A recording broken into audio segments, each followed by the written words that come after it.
Today we are traveling to northern Syria and learn about the surviving temple of Red Dam and the special holy man whose name the shrine bears.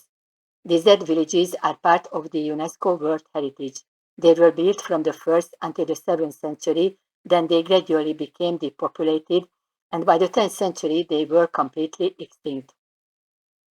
Today, only ruins can be found in their place. However, the shrine of Saint Simeon the Pillar remained.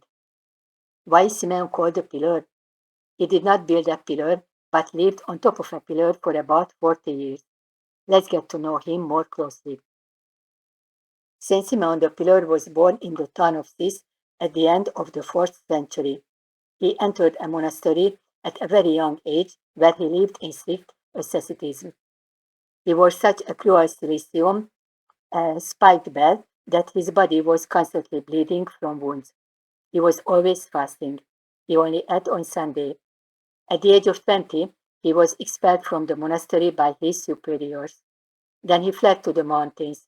He initially lived as a hermit in a cistern, then moved to a hut next to a monastery. He put chains on his legs to make it difficult for him to walk. People loved him. They worshipped him and revered him as a saint. They asked for his help and healing. To get away from the crowd, he moved to the top of a pillar. In the beginning, he lived only on a column of barely 2 meters, but then he always increased the height.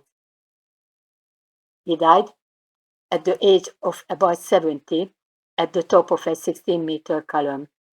He had barely 2 meters of room for movement.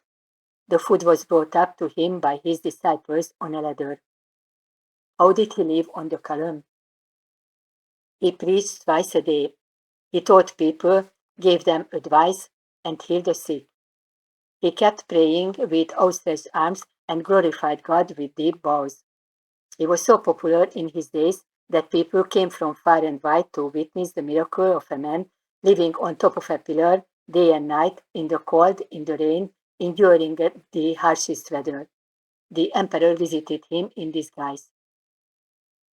Simeon the Pillar died at the age of 70 on Wednesday, that is in the middle of the week, at 3 in the afternoon, just like Christ on the cross. This church stands on the place where the holy man lived on the former pillar.